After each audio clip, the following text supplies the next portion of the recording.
신천지 교회의 가장 핵심이 되거든요. 성경적으로 볼 때 정말 어처구니 없고 말도 안 되는 그런 교리가 있어요. 뭐냐? 신천지도 주장하는 핵심적인 교리가 뭔지 아세요? 배도자, 멸망자, 구원자입니다. 배도자는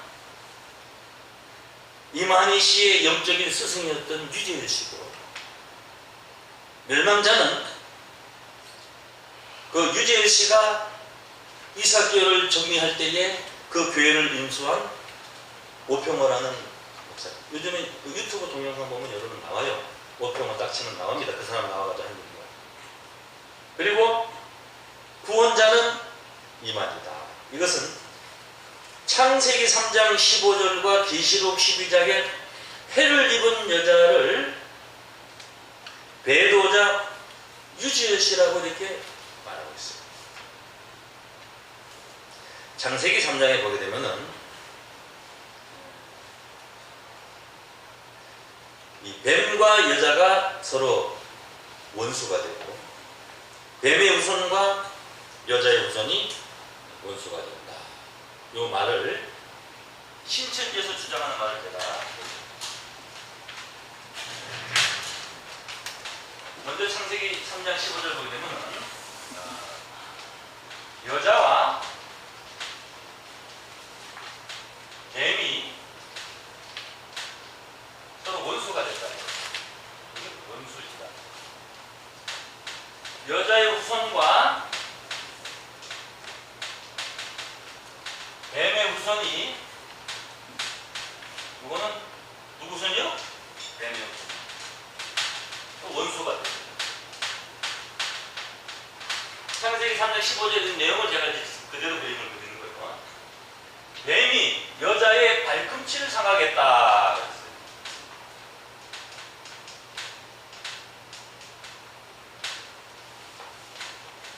그리고 여자의 후손이 뱀의 머리통을 쳐요. 거꾸로 그리거든요. 뱀의 머리를 이렇게 되네, 이렇게 되나?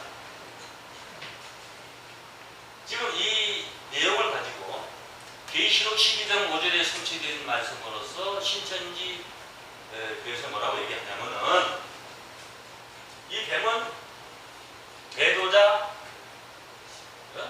유지엘이 아니고 요게 유지엘이지.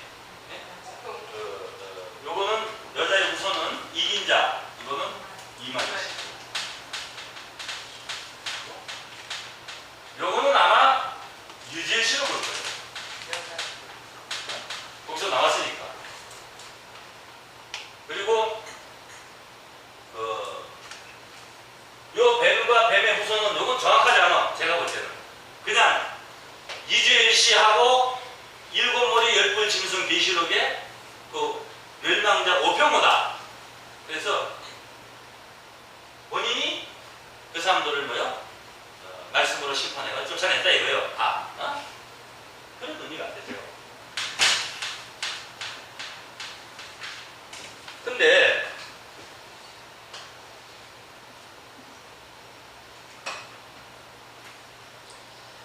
이거를 뭐라고 지금 신천지 교회에서 얘기하냐면은,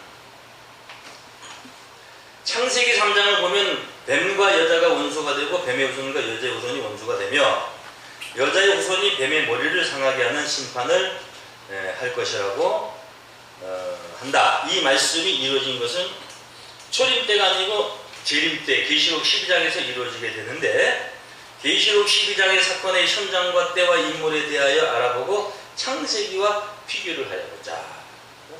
계시록의 사건 현장은 하늘이요. 신천지 교회 선언이. 계시록의 사건 현장은 뭐요? 하늘. 창세기 현장은 에덴 동산이요. 계시록의 때는 뱀의 후손인 일곱 머리 열불 짐승 붉은 용이 하늘 장막에 들어와 활동하는 42달 기간이요. 창세기 때는 에덴 동산에 뱀이 들어와 활동하는 기간이다. 그러니까 계시록의 등장인물은 세 존재인데 여자는 해를 입고 아이를 베어 해산하려는 여자요. 계시록 12장. 계시록 12장 여러분 다 펴보세요. 계시록 12장.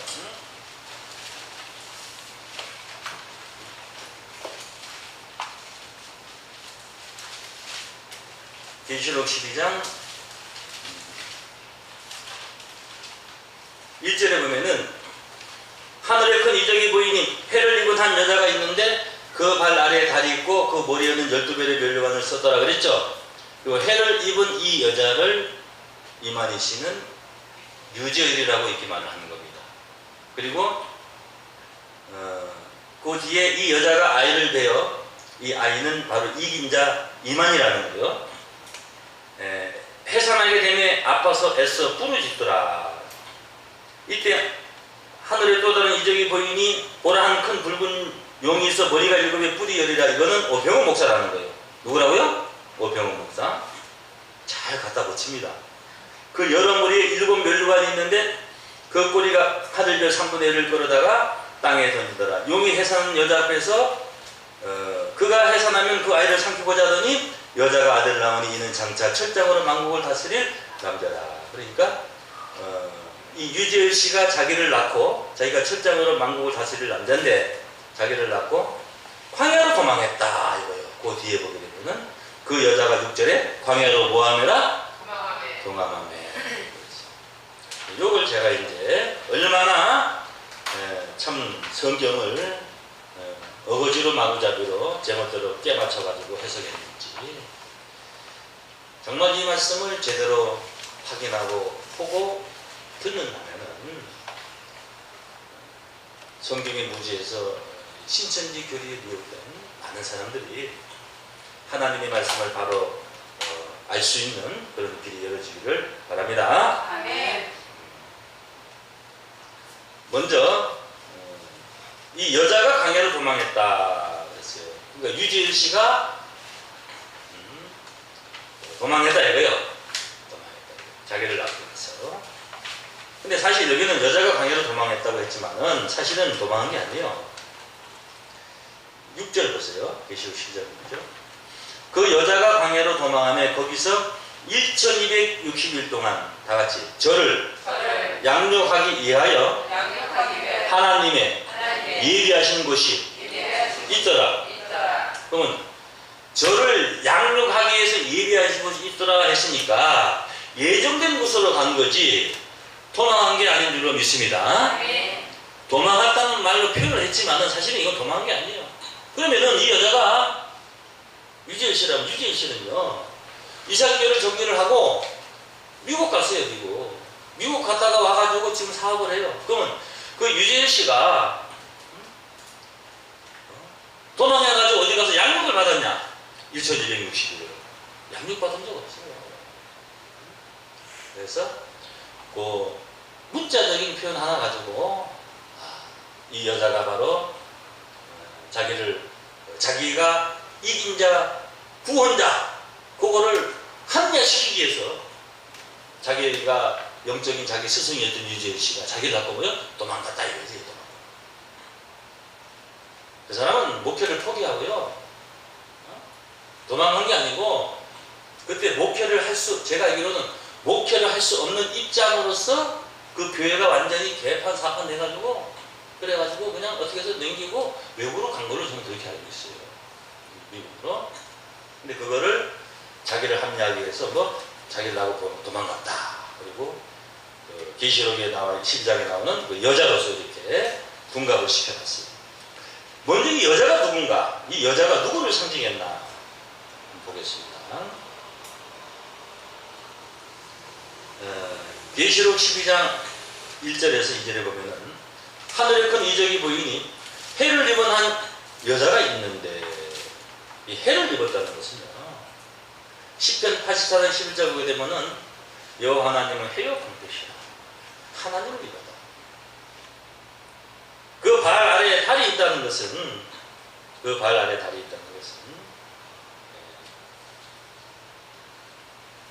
시편 89장 37절에 보게 되면은 궁창의 확실한 증인 달같이 영원히 경고해 드리라. 궁창의 확실한 증인은 바로 예수님입니다. 그 발 아래 달이 있다는 것은 예수 그리스도의 사명을 말하는 것이고, 그 얼굴이 해와 같다는, 해를 입었다는 것은 하나님의 영광으로 온 예수 그리스도의 역사를 표현. 이 여자는 육신적인 여자를 말하는 것이 아니고, 갈라디아 4장 19절 보게 되면 나의 자녀들아 너희 속에 그리스도의 형상 이루기까지 다시 너희를 위하여 해산한 수고하는 사도 바울의 한 말입니다. 사도 바울은 남자입니다. 해산할 수가 없죠. 영적으로 그리스도의 말씀으로 나았다는 겁니다.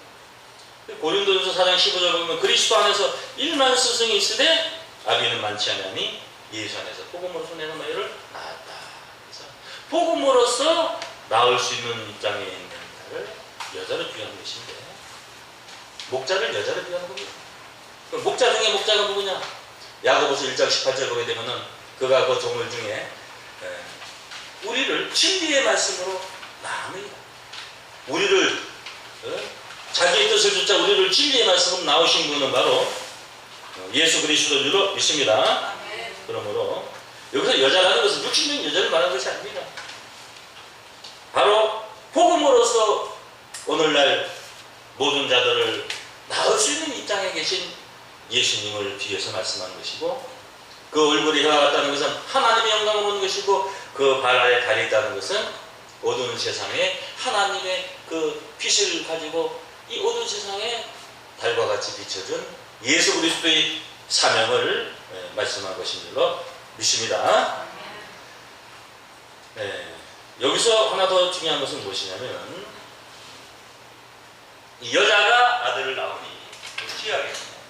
이거 설명을 해야 되는 겁니다. 여자가 아들을 낳으니,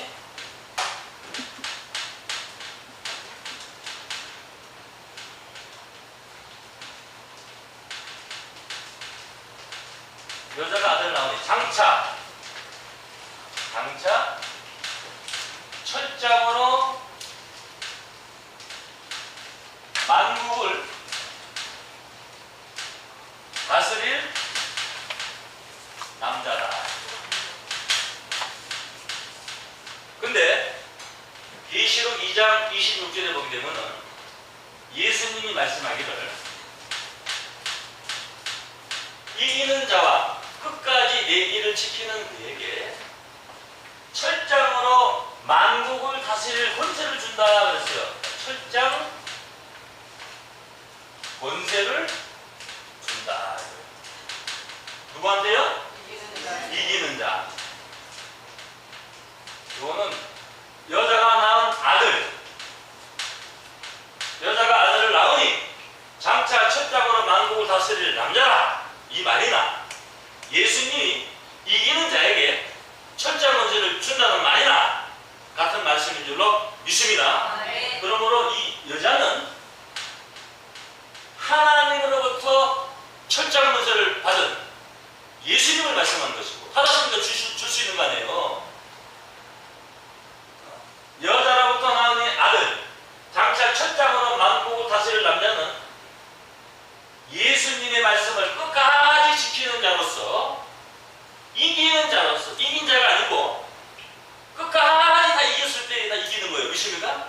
이기는 자로서 장차 철장 권세를 준다고 했으니까, 이만희 씨는 이 여자가 유지은이고 자기를 낳고 강해로 도망했다 이거예요. 그리고 자기는 이긴 자로서, 지금 이긴 자는 예수거든요. 이긴 자로서 예수의 사명을 한다고 그래요. 자기가 예수가 됐다. 그러면 이 장차 철장으로 만국 다스릴 남자는 예수를 지키는 이기는 자인데, 이기는 자는 이긴 자가 될 수가 없고 또 예수가 될 수가 없는 줄로 믿습니다. 예수님께로부터 권세를 받는 자가 어떻게 예수가 될 수가 있냐 이거예요.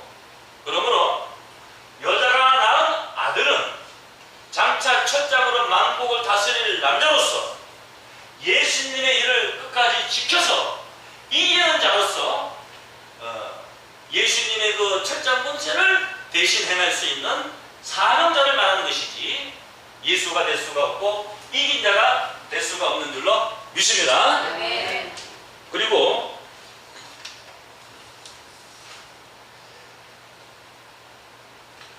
유재열 씨를 배도자라고 그러고 오평호 씨를 멸망의 아들이라고 그러고 자신을 구원자라고 이렇게 꿰받쳤어요. 신천지 교회 어느 정도 여러분 교리의 신에 된 사람들은요 아주 여기에 다 박혀있습니다. 여러분 이야기를 해보면. 근데 얼마나 그게 무식한 말인가, 그게 어디서 그런 근거가 나왔는가, 그 핵심적인 걸 한번 보겠습니다. 데살로니가 전서 후서 2장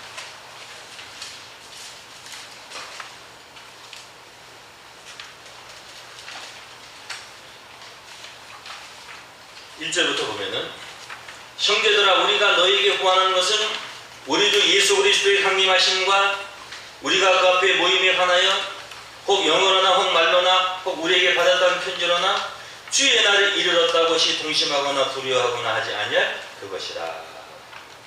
누가 아무렇게 하여도 너희가 미혹하지 말라. 미혹당하지 말라가 아니고 뭐요? 남을 미혹하지 말라. 이렇게 뭐 예수 그리스도가 강림했다 이렇게 미혹하지 말라 이거예요. 믿습니까? 먼저 예수의 강림에 앞서다지 먼저 배도하는 일이 있고 먼저 뭐가 있어요? 배도하는 일이 있고 저 불법의 사람 곧 멸망의 아들이 나타나기 전에는 얼마나 이게 무슨 일이냐면요.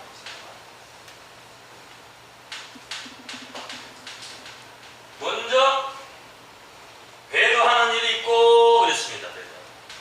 배도라는 것은 진리를 등을 돌린다. 문자적인 의미로 보면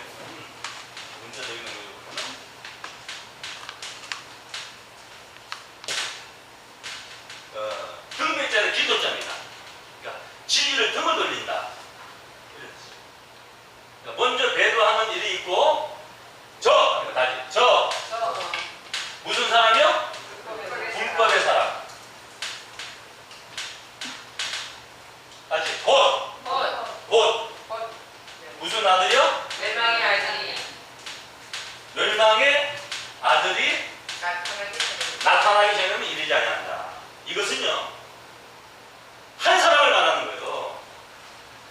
배도하는 일이 있고 저 불법의 사람은 뭐냐? 그 배도하는 일을 하는 저 뭐요? 불법의 사람. 곧 하면 다시 말하면 멸망의 아들 이런 뜻이에요. 얼마나 무식합니까? 이거를 배도자, 그 다음에 뭐요? 멸망자, 그 다음에 자기가 예수 그리스도의 강림, 자기가 이긴 자 예수라는 거예요. 얼마나 이게 참 어거지 성경을 갖다 맞추는 겁니다. 먼저 배도하는 일이 있는데 저 불법의 사람 뭐냐? 그 배도하는 일을 행하는 저 불법의 사람. 곧 다시 말하면 뭐야? 멸망의 아들. 그러니까 배도하는 일을 행하는 자가 불법의 사람이고 그가 바로 멸망의 아들인 줄 믿습니다. 이거를 배도자 유재일, 오평호 멸망자, 자기가 이긴 자 뭐야? 구원자 예수. 거기 여러분 10만 명이 넘게 지금 미혹된다는 게 기가 막힌 거죠. 그리고 배도하는 일을 행하는 불법의 사람 멸망의 아들은요 어떤 자로 나와야 되느냐 하면은 성경에 그 자격이 나와 있어요. 4절에 보면은 저는 대적하는 자라 범사에 일컫는 하나님이라. 다시 범사에 일컫는 하나님이나. 저 멸망의 아들은 범사에 일컫는 뭐요? 범사가 뭐요? 모든 일에 하나님이라고 일컬어. 그를 따르는 자들이 그를 뭐라고 생각해요? 하나님이라고 생각하는 거예요. 또 자기 자신도 스스로 차별해서 하나님이라고 한다 그랬어요. 그러면 오평호 목사님은 자신이 하나님이라고 말한 적이 없어요. 주의 종이라고 그러지. 그리고 오평호 목사님을 지금까지 따랐던 사람들은 그를 하나님이라고 생각해본 사람이 없어. 그런데 배도하는 일을 행하는 불법의 사람 멸망의 아들은 본사에 일컫는 하나님이요, 스스로 자존하여 하나님이라고 하느니라. 이게 바로 멸망의 아들의 출현이고 자기의 줄로 믿습니다.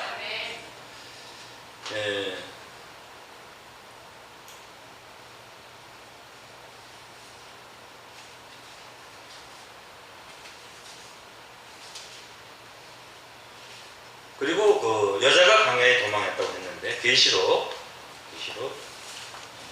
12장 한번 보겠습니다.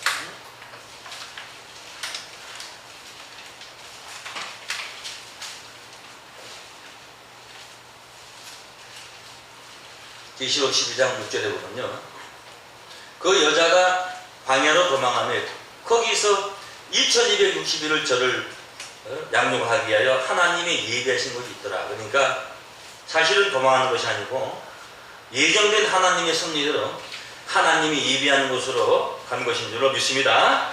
그리고 그 뒤에 13절 보세요.